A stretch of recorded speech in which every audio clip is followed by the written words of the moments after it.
ternyata kita tidak berjodoh. Nah, itu tuh aku tuh sempat gini, nggak bisa nih gue.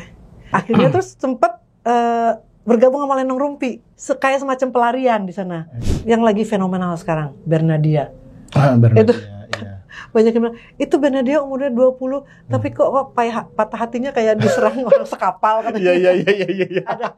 Hai singers, ketemu lagi dengan saya Indra Aziz di Vokal Plus Bebaskan Suaramu. Hari ini ada Mbak Titi DJ.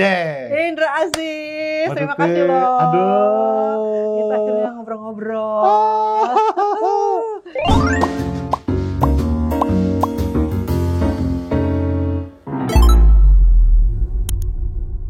Seneng banget ini walaupun kita jarang ketemu, tapi sekali ketemu pasti aku langsung apa-apa nanya, apa-apa minta diajarin, apa-apa gitu.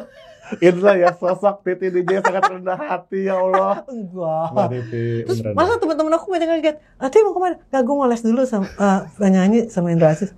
Lo masih les? Iya, kalau gurunya Indra Aziz. Ya Allah. Oke. Teman-teman ya, saya terbang dulu bentar. Wow, oke. Mbak Titi, mumpung Mbak Titi kesini nih, kita tanya-tanyain dong buat teman-teman nih, karena banyak teman-teman yang nonton nih, mereka lagi mau terjun ke dunia musik. Oh, apalagi penyanyi baru ya. Nah, penyanyi baru, nulis lagu. Benar. Nah, Mbak Titi kan salah seorang penyanyi yang sampai sekarang masih bahkan udah mengalami berbagai era. Iya, 4 dekade ya. 4 dekade, bayangin. Iya, 40 tahun. 40 tahun. Ya, bersyukur aja masih ada yang minta nyanyi, terus masih bisa mengeluarkan karya gitu. Itulah Mbak Titi. Maksudnya Mbak Titi tuh salah satu spesies langka. Waduh. Iya, dimana setelah 4 dekade tuh eksistensinya tuh istilahnya gini ya, kalau udah menembus level tertentu udah nggak mungkin turun lagi gitu istilahnya. Nah Mbak Titi tuh itu walaupun banyak yang wah kayaknya udah sampai di posisi ini, kayaknya udah nggak ada impian yang ingin diwujudkan. Salah besar. Masih ada beberapa goals yang ingin aku capai gitu. Masih. Jadi kalau masih bisa bermimpi, ya udah dikerjain lah, diwujudkan gitu. Ya nggak sih? Contohnya, apalagi untuk anak-anak muda. Dengerin. Apalagi untuk anak-anak muda, jangan gampang patah semangat, jangan gampang, aduh udah nyerah deh gue deh, enggak. Terusin aja. Ya kan? Maksudnya pasti akan selalu ada jalan gitu. Dan selalu akan ada di mana kamu akan menemui satu titik bahwa oh iya. Path gue udah bener ya, langkah gue udah bener nih. Gitu. Nah, kalau Mbak Titi sendiri mengetahui langkah Mbak Titi udah bener nih di musik itu kapan? Nah, padahal ya waktu aku menemui, wah ini kayaknya langkah gue di sini, itu sempet yang menemui titik terendah gitu, lowest point. Justru karena lowest point. Jadi benar, justru setelah lowest point. Waktu itu kan sempet deket sama Indra Lesmana kan. Nah, jadi selalu bermusik sama dia, bikin album, bikin lagu, bikin selalu sama dia. Sebenarnya ternyata kita tidak berjodoh. Nah, itu tuh aku tuh sempat gini, nggak bisa nih gue. Kayaknya kalau nggak ada Indra Lesmana gue nggak bisa gitu. Jadi akhirnya terus sempat bergabung sama Lenong Rumpi. Betul, ketawa gitu. Jadi kayak semacam pelarian di sana. Karena ngerasa wah kayaknya gue nggak akan bisa di musik deh, jadi ya udah ketawa-ketawi aja. Nah selama 2 tahun atau 3 tahun sama Lenong Rumpi, tapi tetap ternyata ada jiwa menyanyi tuh memanggil-manggil. Ternyata panggilan jiwa untuk menyanyi itu tetap ada ternyata ya. Nah terus dapat tawaran lah untuk menyanyikan satu lagu di lomba cipta lagu remaja Prambors. Judulnya Salahkah Aku? Salahkah Aku? Ya kan, salahkah aku bila kini. Lagu legend banget itu. Sempet nggak pede. Aduh, gimana masa sih? Aduh, musiknya bukan Indra lagi gitu. Karena ngerasa pokoknya ya waktu itu bener-bener di bawah bayang-bayang nama besar Indra Lesmana. Karena awalnya memang musik itu. Iya kan? Tapi ya udah coba deh bisa gitu. Bisa. Ya udah nyanyi nawa itulah. Ya kan? Diniatin. Oke. Bisa gue. Terus kasih afirmasi kepada diri sendiri gitu ya. Bisa. Dan dibantuin sama Heidi Yunus waktu itu. Dia juga ikut nyanyi salah satu lagu. Dan nyanyi terus keluarlah itu album. Ternyata lagu Salahkah Aku terfavorit. terfavorit, heavy rotation di radio, walaupun tidak juara 1. Waktu itu juara 1 menepis bayang kasihnya Rita Effendi. Rita Effendi. Ya kan itu. Nah, tapi yang paling favorit adalah Salah Ke Aku. Pede naik dong. Langsung self confidence-nya mulai timbul lagi. Oh, ternyata gue bisa ya. Gitu. Ya udah mulailah. Nah ini terus bikin album Ku Ingin, bintang-bintang Ku Ingin, terus besok Kalbu, Sang Dewi, langsung gitu. Coba kalau hits after hits. Coba kalau waktu itu menolak Salah Ke Aku, mungkin juga tetap akan terpuruk ya. Emang waktu itu sempat ada pilihan nolak? Maksudnya nolak atau ikut nih? Iya, ada sempat pilihan nolak. Karena, karena merasa gini, selama itu nggak ada yang nawarin Ti nyanyi yuk gitu, nggak ada kecuali di situ. Dari Hedi memang dari Hedi Yunus. Ini ada lagu nih kayaknya cocok deh lo nyanyiin. Masa sih? Masa sih melulu pokoknya jawabannya. Iya. Masa sih gitu. Pas lo nyanyiin, seru ya. Udah. Gitu. Jadi maksudnya pasti akan tiba-tiba menemui situasi yang begitu. Yang mau nggak mau, oke, coba kita niatin gitu. Berani ya? Berani. Yang kita nggak nyangka Mbak Titi aja ngalamin gitu. Sangkain tuh orang-orang kayak kita doang gitu loh. Padahal itu udah berapa album ya? Aku 3 album loh. Sudah sempat 3 album. Karena album pertama flop, album kedua flop, album ketiga flop. Gitu. Gak usah aku deh. Sekarang kita ambil contoh Regina Ivanova. Dia ikut Indonesian Idol 8 kali. Yang ke-8-nya juara 1. Ke-8 langsung juara 1. Tapi dia nggak pantang menyerah, ikut aja lagi. Waktu itu kan sempat jadi juri sama dia untuk Indonesian Idol Junior. Gimana sih? Iya Wawi, aku sih, yang penting ikut aja terus. Nggak masuk, oke nggak apa-apa. Tahun depan masih ada lagi gitu. Semangat itu ya yang gila. Orang kan 2-3 kali aja langsung nyerah. 8 kali. Hebat tuh. Jadi itu maksudnya. Nah, untuk anak-anak zaman sekarang apalagi banyak media yang bisa kalian pergunakan ya, yang menunjang kalian untuk bisa berkarya. Ya nggak sih? Betul. Banyak, ada social media banyak, YouTube banyak gitu. Pasti punya gadget kalian jangan sampai sia-sia tidak dipergunakan. Dari handphone sederhana pun bisa kok ya kan. Ya memang kualitas sound segala macam. Cuman kan kalau memang kalian punya niat, ya itu kembali niat dan apalagi tuh ya, niat dan ya udah pantang menyerah. Apalagi masih muda gitu. Nah, Mbak Titi tuh salah satu penyanyi yang sangat aware dan sangat ngikutin perkembangan teknologi. Aku ingat banget tuh Mbak Titi waktu dulu blockchain, ya kan? Blockchain Mbak Titi ikutin banget. Bahkan kita sempat ngebahas banyak tentang blockchain, teknologi, Web3 segala. Bahkan sempat aku single diproduseri oleh salah satu Netra, salah satu yang jadi dibikin NFT-nya, apa gitu. Udah gitu kemarin kita ngobrolin tentang BandLab. Ya kan? Nah, Mbak Titi juga sebagai komposer, penulis lagu, Mbak Titi punya ketertarikan terhadap BandLab segala macam. Dan aku yakin Mbak Titi sekarang juga pasti ngikutin AI kan? Iya, Suno segala macam tuh. Iya kan? Maksudku? Itu gila loh itu. Ada ya, maksud kita perlu khawatir loh. Kita perlu khawatir dalam arti kata jangan sampai kita dikendalikan. Makanya ada orang yang gue nggak pro AI, gue nggak mau tahu kan. Nanti lo akan dikendalikan oleh AI. Nah, kita mesti tahu supaya kita bisa memanfaatkan teknologi itu. Memanfaatkan teknologi. Ya kan? Nanti kita tuh belajar, kita tahu AI itu supaya kita lebih unggul dari orang yang tidak tahu AI. Bener banget lagi. Ya nggak sih? Iya. Ya kan? Nanti mereka pasti yang akan ketinggalan banyak yang nggak tahu tuh. Benar. Gitu. Jadi sebetulnya yang menguasai adalah bukan AI tapi orang yang menggunakan AI ya. Iya. Makanya kita harus paham, harus ngikutin. Harus paham gitu. Nah, terus aku kemarin nih beberapa, aku nggak perlu sebut nama, tiba-tiba ada salah satu paslon pilkada gitu ya, terus pasangin lagu, mereka pasangin lagu gitu. Ini sih hasil AI, karena ketahuan banget kedengeran banget. Makanya walaupun teknologi itu canggih, tetap harus ada human touch. Ya kan? Ya nggak sih? Jadi misalnya kita mau cari inspirasi gitu. Oh ini lucu kayaknya. Ya tentu harus kita kerjain sendiri. Oh ini boleh bisa dipakai. Kan kaku tuh lirik yang AI bikin itu pasti kaku. Ya harus kita bikin sendiri gitu. Gitu sih. Itu bener banget sih. Kalau kita pakai Ya kan? gitu aja tuh malah kelihatan kita tasteless nggak sih? Bukan lagi, Iya nggak sih? bukan lagi itu plek-tiplek gitu kan. Iya. Tapi di mana ya? Di Jerman atau apa deh? Ada lagu hasil dari AI masuk ini charts loh. Oh gitu. Mana ya di Jerman kalau nggak salah. Kalau nggak salah ya. Iya. Mungkin nggak salah. Tapi Nah, gitu. Nah kita masih early nih dalam teknologi AI nih. Dan pasti kita bakal ikutin early banget. aja tapi setahun kan dari tahun berapa gitu kan ya, berapa tahun itu kemajuannya udah gila kan AI. Iya. Wow. Oke Mbak Adi, tadi sebelum kita mulai ngobrol on camera nih, tadi sempat ada percakapan yang menarik nih. Ini buat teman-teman mungkin menarik juga.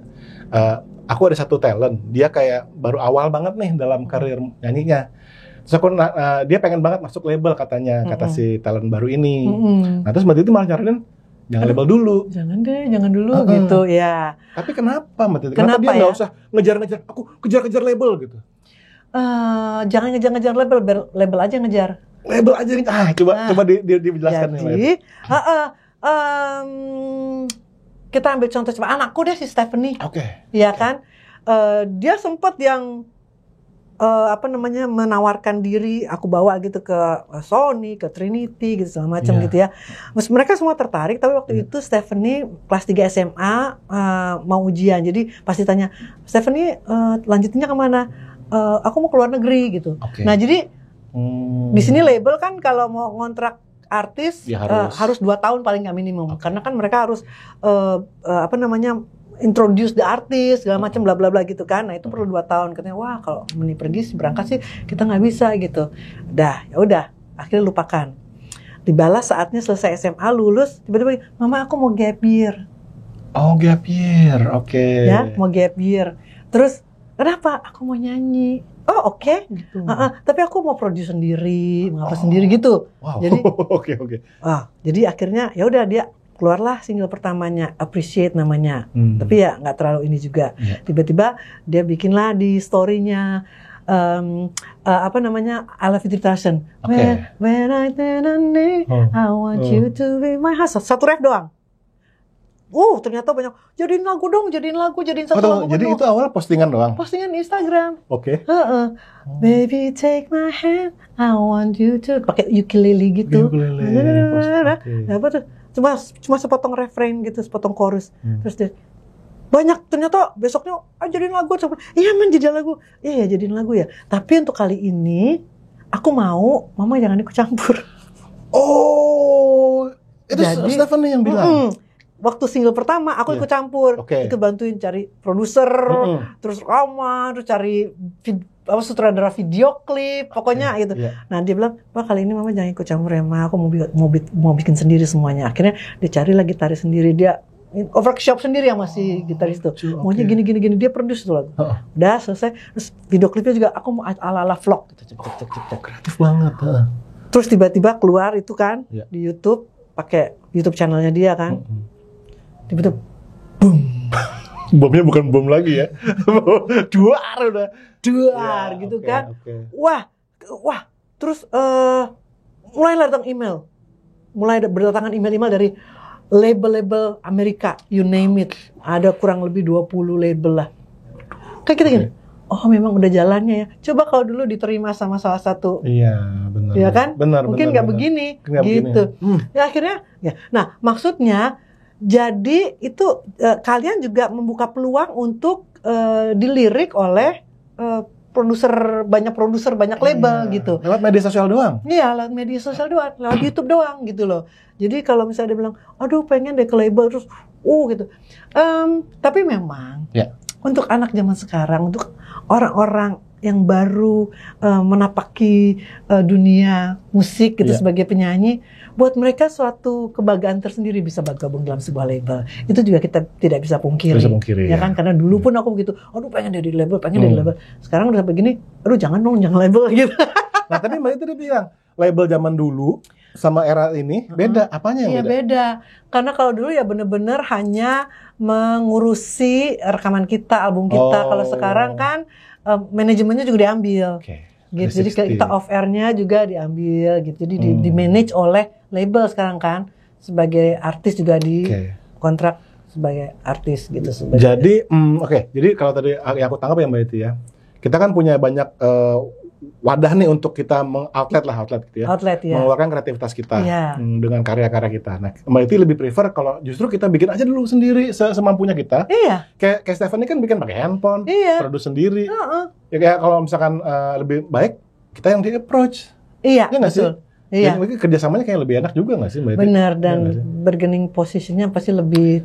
Bargaining position guys, Iya. itu. Kalau juga. misalnya kita yang datengin, wah, coba dulu, denger dulu, tetap ada kecenderungan disetir oleh label. Kalau aku ya, Iya. kalau dulu, tapi kalau sekarang aku denger sih ada yang labelnya benar-benar mempercayakan si artis, tapi tetap ada juga yang enggak, kamu mesti cocoknya di sini, gitu. Oh, oke itu ya. Disetir dan itu penting banget buat di-consider sama teman-teman. By the way, Mbak Iti, di album 40 Top 40 ya. Itu ada satu lagu Mbak Iti sama Stephanie kan? Oh iya. Apa? Just a Little Bit of Light. Iya. Oh, oke. Itu pertama kali Mbak Iti duet sama Stephanie atau sebelumnya? Iya. Pertama kali? Itu pertama kali. Gimana tuh prosesnya? Jadi sebelum dia I Love You 3000 ada satu lagu yang aku ciptakan khusus gitu, berdua udah hampir rekaman. Itu menceritakan tentang seorang anak sedang curhat, lagi jatuh cinta, lagi curhat sama ibunya. Mah, ini apa sih namanya, kok aku selalu kebayang-bayang mukanya, kok selalu aku kalau misalnya dia nyebut nama aku seneng gitu. Ya ampun, lucu. Iya, oke. Nah, terus Meni di kontrak sama 88 Racing, aku udah nggak bisa ngapa-ngapain, udah nggak bisa direkam lagi tuh lagu. Ya udah dikubur dah, gitu. Jadi nggak, ya udah, nanti deh suatu saat pasti bisa lagi gitu. Nah tiba-tiba udah bisa nih setelah Meni udah 4 tahun atau 5 tahun di 88, yaudah boleh deh duet sama mamanya gitu. Yuk kita terusin dulu. Mom, I'm sorry ya, itu cringe banget loh, Mam. Oh, ada percakapan itu cringe banget. Cringe banget loh, Mam.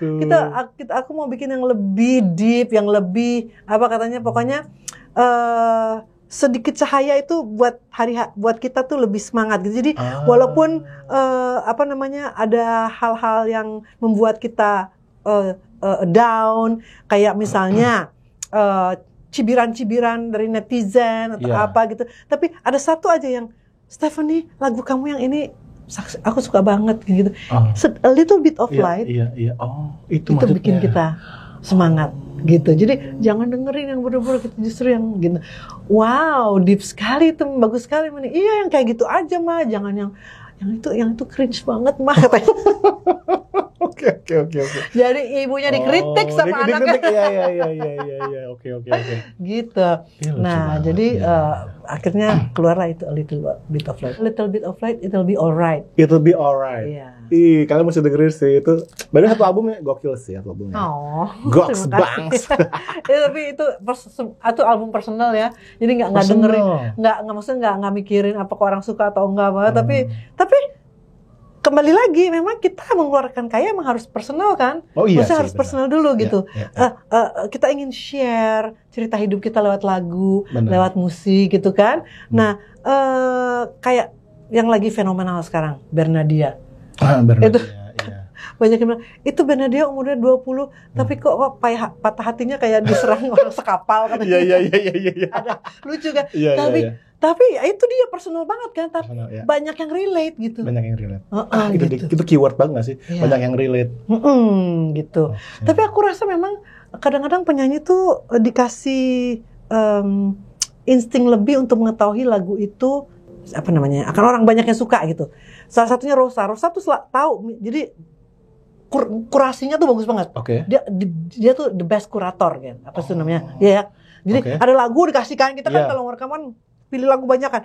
Oh ini aku ini suka ya. Dan yang setiap yang dia nyanyikan meledak, setiap yang dia nyanyikan meledak gitu kan, walaupun memang suaranya kan faktor suaranya dia juga bagus banget, faktor dia menyanyikan lagu itu. Cuman kalau aku kayaknya kurang deh. Masa sih buat itu? Aku merasa aku kurang punya insting itu. Tapi walaupun gitu, jangan patah semangat, berkarya aja terus. Ya kan? Kayak Bahasa Kalbu, Sang Dewi. Dulu Sang Dewi dianggap lagu berat banget. Oh iya?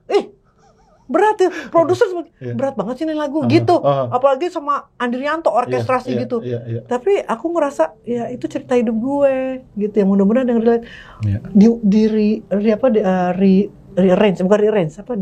dinyanyikan kembali oleh Lyodra. Boom. Ya. Anak Gen Z juga seneng. Iya. Ternyata itu lagu everlasting. Ternyata nggak berat ya. Ngomong-ngomong soal Sang Dewi nih teman-teman. Katanya lagunya judulnya tadinya Walaupun. Iya, aku lihat tuh. Walaupun. Bener. Gimana tuh? Tadinya judulnya mau judul Cinta Walau atau Walaupun. Jadi maksudnya gitu. Aku mencintaimu walaupun kau begitu. Bukan aku mencintaimu karena kamu cantik. Aku mencintaimu karena kamu gitu. Baik. Enggak. Aku mencintaimu walaupun kamu tidak cantik. Misalnya. Jadi cinta walau ya. Walaupun gitu. Tapi terus kok walau ya kayaknya enggak deh. Sang Dewi aja deh gitu. Tapi akhirnya aku percaya memang lagu itu judul lagu itu akan saling menemukan jodohnya sendiri-sendiri, saling menemukan tempatnya sendiri-sendiri gitu. Saling bermuara di satu tempat gitu. Lagu berjodoh dengan sang penyanyi gitu. Dulu kan kita kan juga kan nggak pengen banget punya judul lagu yang jelek ya. Tapi dipatahkan sekarang oleh Mahalini. Lagunya, ya kan? Lagu Sial. Oh iya. Judulnya. Sial, ya benar. Itu nggak ada sial-sialnya sama sekali di dia. Ya. Tidak sama sekali. Tidak ada sama sekali. Padahal itu lagu konon kabarnya lagu terakhir yang masuk ke album itu. Aduh mana? Aduh pernah tuh lagu nih. Yaudah hampir nggak masuk. Yaudah bukan hampir nggak masuk. Itu lagu terakhir yang masuk. Lagu terakhir yang masuk. Oke. Aduh yaudah harus cepet-cepet kan? Iya. Ya udah bikinnya. Sial, gue sebel banget sial. Udah sial aja deh gitu. Ternyata terus lagu mati-matian, ya kan? Jadi dipatahkan sekarang oleh sama hal ini. Tapi katanya lagu doa gitu kan, ternyata bisa dipatahkan. Gitu. Tapi memang kadang-kadang gitu ya Mbak Eti ya. Kadang-kadang yang kita itu nggak nyangka juga kadang-kadang gitu. Ternyata ini bagaimana gitu hasilnya. Mungkin karena sekarang Gen Z itu emang sekarang yang maunya yang serba lugas, ya yang to the point. Ya maunya yang ya udah kalau gue sebel ya udah bilang sialan tuh cowok gitu. Kalau dulu kan sakit hatiku, gitu kan. Dulu masih era 90-an tuh kan masih musikalitas dan lirik tuh yang bener-bener wow, ya kan. Kalau sekarang lebih, kayaknya aku perhatiin gitu. Si Bernadia juga tuh. Iya, benar. Liriknya. Tapi guys, walaupun ada perbedaan tahun 90-an, orang sukanya apa? Mbak Titi lagunya tetap. Ya, masih evergreen sampai sekarang. Ya, bersyukur Mbak Titi, by the way ini kan Mbak Titi di album yang terakhir juga sama Mas Andi juga kan aja sama Mas Andi juga. Ada sama Andi. Sementara Mas Andi udah dari tahun kapan tuh kerja sama Mas Andi? Iya dari Bahasa Kalbu. Dari Bahasa Kalbu ya, tahun 90. Iya 90. Iya. 90-an. Kenapa ada apa dengan Mas Andi Rianto? Mungkin karena latar belakang dia sekolah musiknya adalah film scoring. Jadi aku kalau dengar dia bikin musik tuh sangat sangat sinematik. Gitu. Visualnya tuh udah ada kelihatan gitu. Jadi gitu. Jadi kayak nyambung aja sama cerita lagunya buat aku. Tapi kan memang tapi di luar sana juga ada selain Andi Rianto. Kenapa cocok? Karena waktu itu mungkin karena masih muda kali dia jadi masih berani bereksplorasi. Wih, seru tuh ya. Ya kan? Nah itu tuh yang aku juga sering ngomong ke teman-teman bahwa Mbak Titi itu beliau itu bukan nyanyi doang, ngerti gak sih? Mbak Titi juga mikirin kayak the whole concept. Lagunya juga nulis sendiri sebagian ya kan. Maksudnya benar-benar a true artist gitu loh menurutku Mbak Titi. Iya, karena kalau misalnya kita aku been there done that, maksudnya pernah juga menjadi penyanyi yang terima lagu nyanyi gitu. Pernah juga begitu. Cuman ya pasti akan ada rasa aduh kok kurang puas ya. Karena kan ciptaan orang. Betul. Berarti kan kita harus double, meresapinya double. Meresapi bagaimana cerita itu dia buatnya begini ya. Kalau di gue gimana ya? Nah, harus refer ke kita juga kan. Kalau aku yang mengalami cerita begini gimana ya gitu. Kalau aku yang begini nggak begini nih ceritanya gitu. Iya, benar. Ya nggak sih?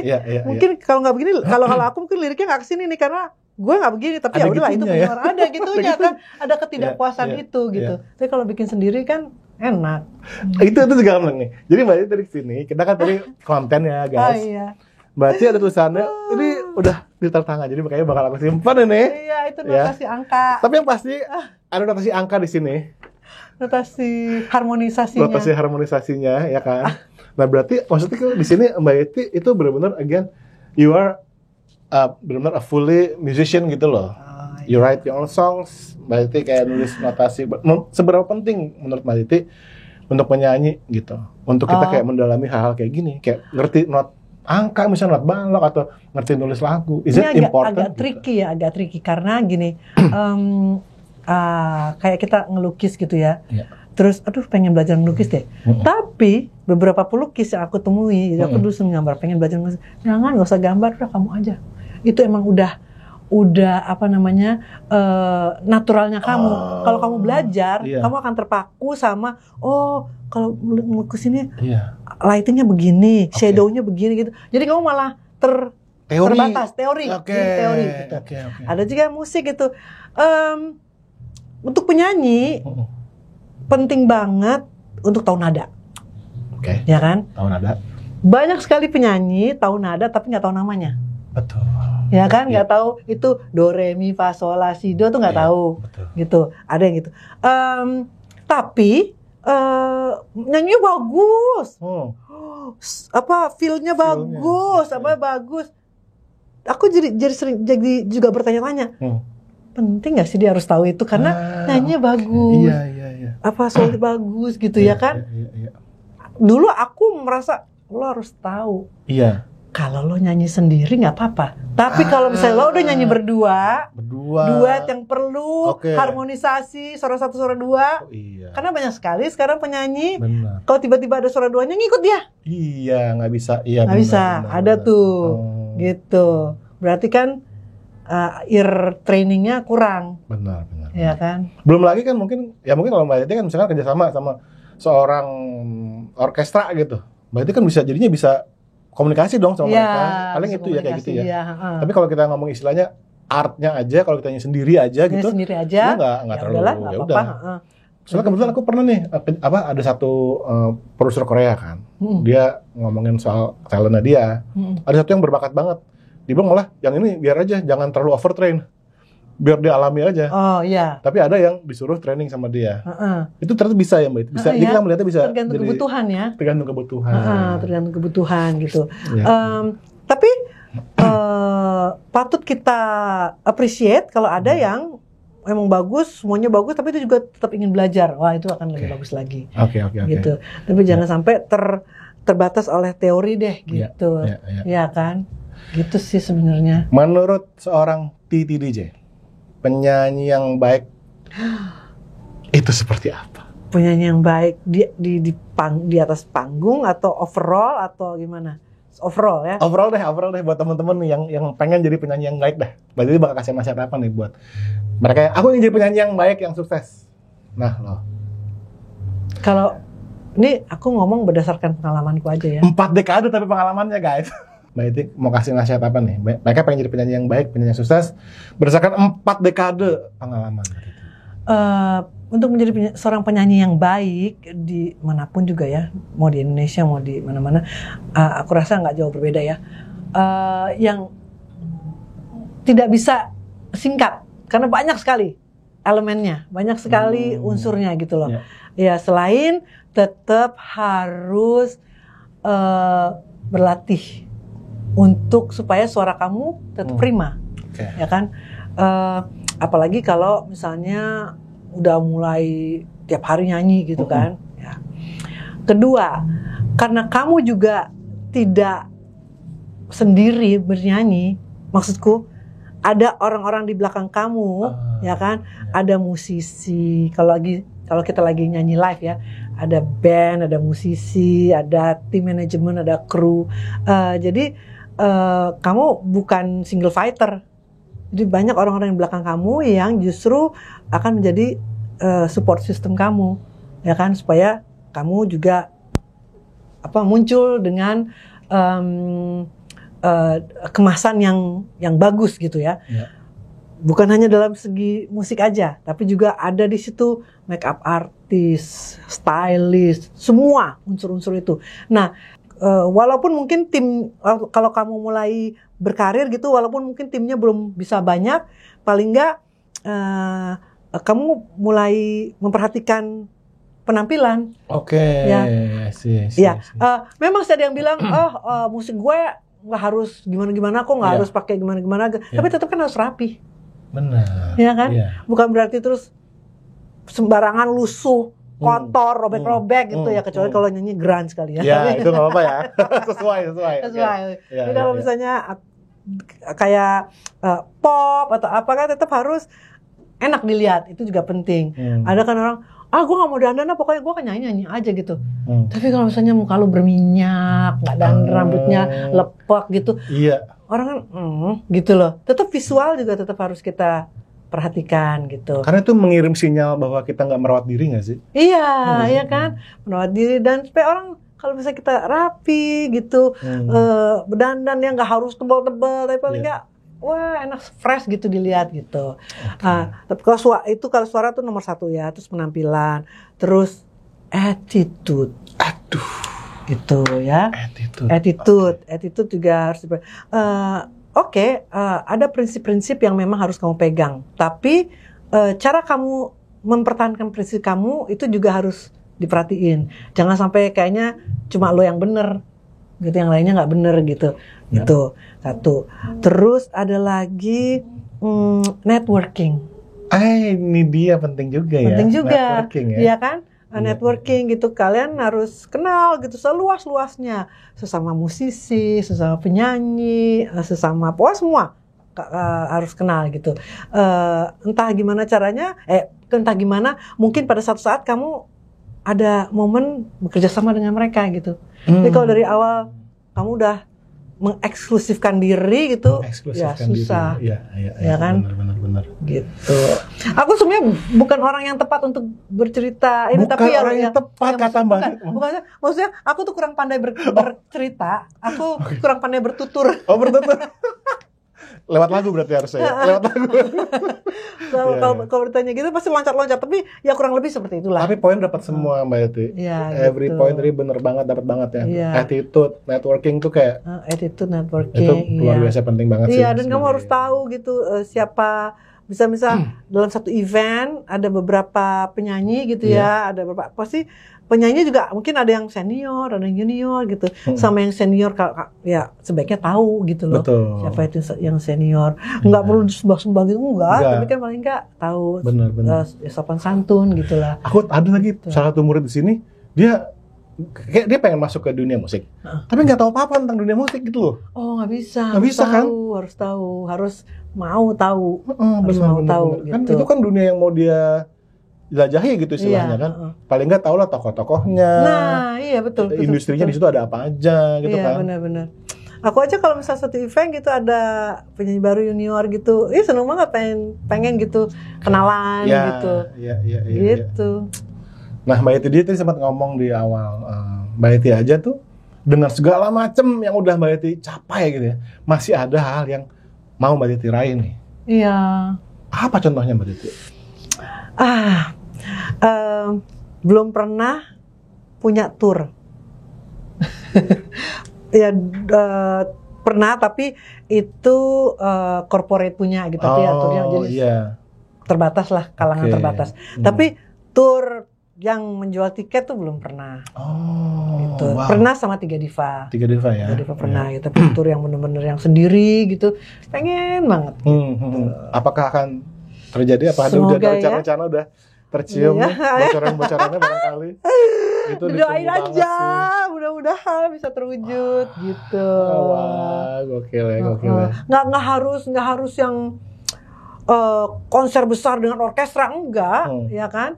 Dengan band minimalis juga nggak apa-apa gitu, dan tempat juga nggak harus yang besar-besar gitu. Yang penting itu bisa tour gitu.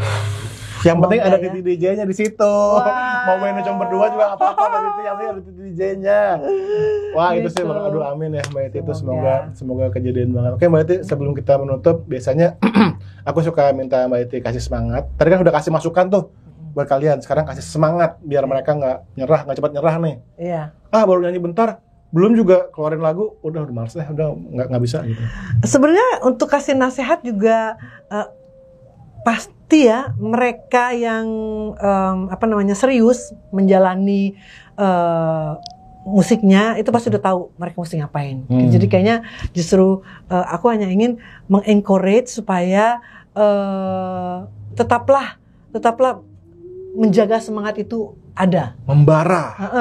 Yang membara gitu. Caranya gimana, Mat? Caranya selalu kalau misalnya memang seneng bikin lagu aja terus, bikin lagu terus nyanyi di YouTube channel kamu, di TikTok kayak walaupun berapa detik gitu, terus aja gitu. Ya jangan malu-malu untuk berkenalan dengan musisi dan penyanyi di luar sana. Iya, benar. Nino itu terkenal waktu dulu tuh yang seneng yang wow, dia tuh orangnya tuh yang masuk. Hai, saya Nino, kenalan gitu. Ngobrol gitu. Itu penting tuh. Penting. Iya. Ada jadi memang untuk orang yang introvert, pemalu memang agak kurang cocok kalau harus begitu-begitu ya. Tapi ada tempatnya. Kamu keluarkan aja di YouTube channel kamu, kan nggak ada siapa-siapa, tapi nyanyi gitu, apa-apa gitu. Ada tempatnya, itu penting banget. Ada tempatnya sekarang gitu. Mereka sekarang tuh zamannya mudah banget kok dibanding zaman dulu. Aduh, sekarang bisa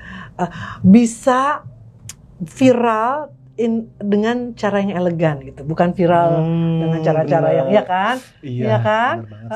Lagu banyak kok. Aku lihat ini siapa sih? Oh, ini lagi viral banget nih. Waktu itu Bernadia aja aku nggak tahu kan. Dia lagi bener ya, lagunya bagus. Tiba-tiba dia sekarang streamingnya lebih banyak daripada Nicky. Okay. Jadi aku pun sebagai senior memperhatikan hal-hal itu gitu.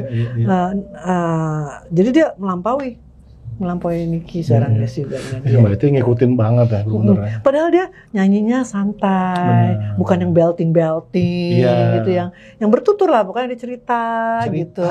Itu yang penting sih. Jadi harus menjadi diri sendiri, ya. Jangan, aduh suara gue kok kayak Christina Aguilera. Gue mau jadi kayak Christina Aguilera. Jangan. Gitu. Nanti malah kamu kehilangan jati diri. Iya kan? Nyanyi lagu Christina Aguilera bagus, keren. Wah, persis ngikutinnya. Sampai ke riffs and runs-nya persis gitu. Pas giliran nyanyi lagu sendiri, dikasih lagu nyanyi, hilang deh. Mana? Itu jangan sampai terjadi ya guys. Jangan sampai terjadi gitu. Karakter itu develop itu ya. Karakter itu tetap harus di develop gitu. Waduh, ini banyak banget. Lebih ya. Banyak banget ini. Banyak banget. Sorry lo gak bisa. Ilmu-ilmu yang berharga ini dari seorang Titi DJ yang pasti Mbak Titi telah membuat mimpi. Mimpiku apa tuh? Gaya hidup juga. Gimana tuh gaya hidup? Kalau kamu nyanyi ya jangan ngerokok. Oke. Istirahat yang cukup. Jangan Jangan begadang. Ya kan, olahraga yang menunjang kegiatan menyanyi kamu gitu ya, yang mempergunakan paru-paru, misalnya nafas berenang atau jalan gitu. Jangan tiba-tiba olahraga,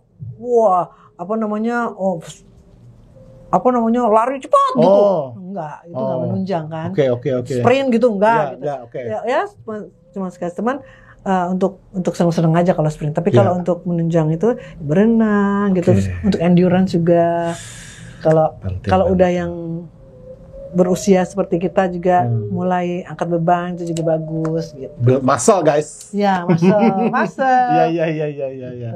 Gitu deh kurang lebih. Mbak Titi DJ udah, makasih banyak nih, udah banyak banget nih sharingnya ya. Pasti hari ini mimpiku tercapai, bisa duet sama Titi DJ. Aku bisa duet sama Indra Aziz. Ya, nanti kan di Instagram kita ya. Iya ya. Buat kita. Bener TikTok sekarang udah bisa collab post juga loh. Oh iya? Iya. Boleh tuh. Nanti kita collab post juga ya. Collab juga ya. Mbak Titi DJ. Makasih banyak. Aku yang terima kasih Indra. Thank you so much. Sebuah kehormatan sampai sama Mbak Titi. The next latihan. Berarti untuk menutup video ini kita bilang bebaskan suaramu sama-sama ya. Oke. 1, 2, 3. Bebaskan suaramu.